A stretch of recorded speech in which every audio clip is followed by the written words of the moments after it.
Okay, can I start with your overall assessment of the game? Well, I'm extremely proud of the players and the team. That's the overall feeling, and very disappointed with the results. Can I ask, when you were sort of watching on and living the experience, did it sort of feel a little bit like last season's game at the Etihad, but with the roles reversed? And you know, that there was one team that had come to really attack and push on, and maybe City were just playing to hold on? No, because again we played, I think, 54 minutes with 10 men, so that's a different story. The pride that I feel is to do and to play and to dominate the game the way we did it against this team, but with 11 players. John? Yeah. Mikel, you made two changes at half-time. Obviously, your substitutes at the end also made a difference.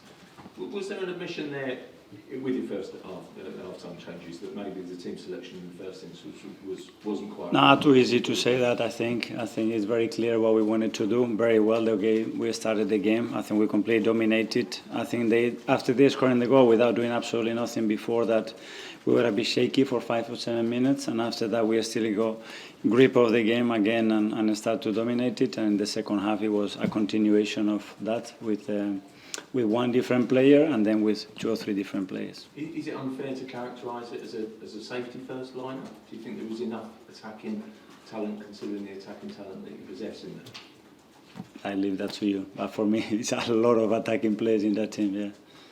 Mikel, independent? Mikel, were you surprised with how withdrawn Pep went? Because we've never really seen that from him before. I think everybody tries to do its best to get the result that they want, so it's fine. Amy, authentic?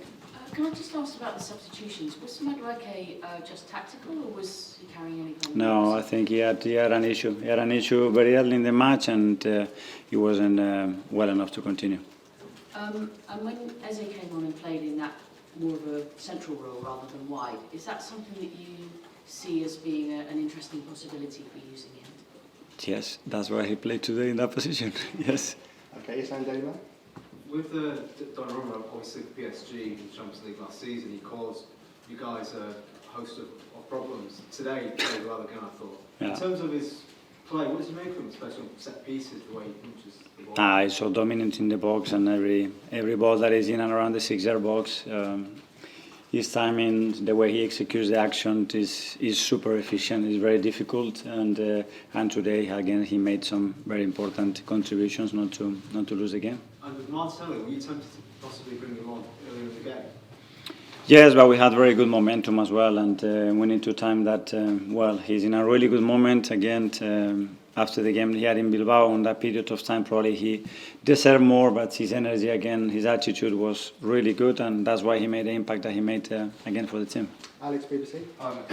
Just on Gabriel Martinelli again, what does it say about him? 2 decisive impacts, both off the bench. A player could go the other way when they get dropped after. That we want consistency on that, on every player that is not starting the game to be able to do that, because you see how long the matches and the level that requires to beat them, and very happy with him.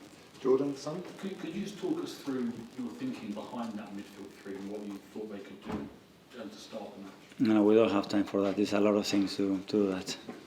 But just a very basic analysis of what you thought that midfield 3 could do instead of maybe with an... Because I thought it was the best one to start the game. Okay, Ed from The Guardian? Nobody asked me about the midfield 3 in Bilbao.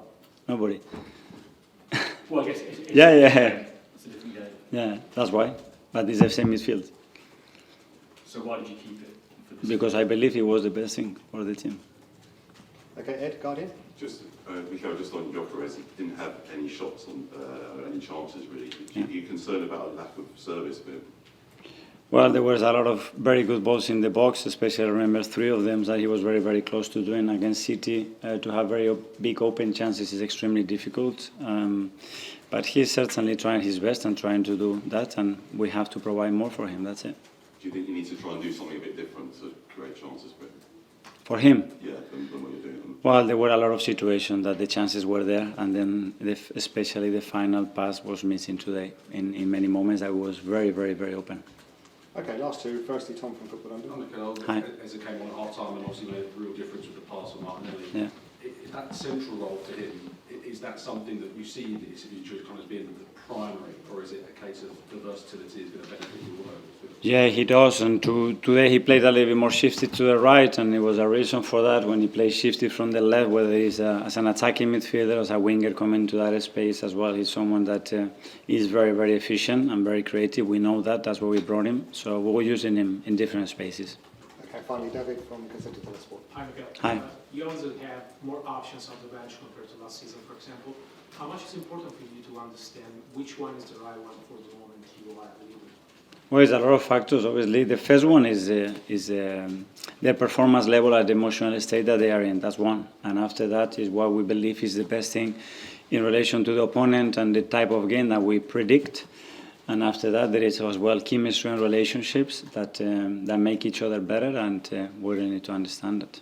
On AM, on DAB, via the talkSPORT app and on your smart speaker. talkSPORT.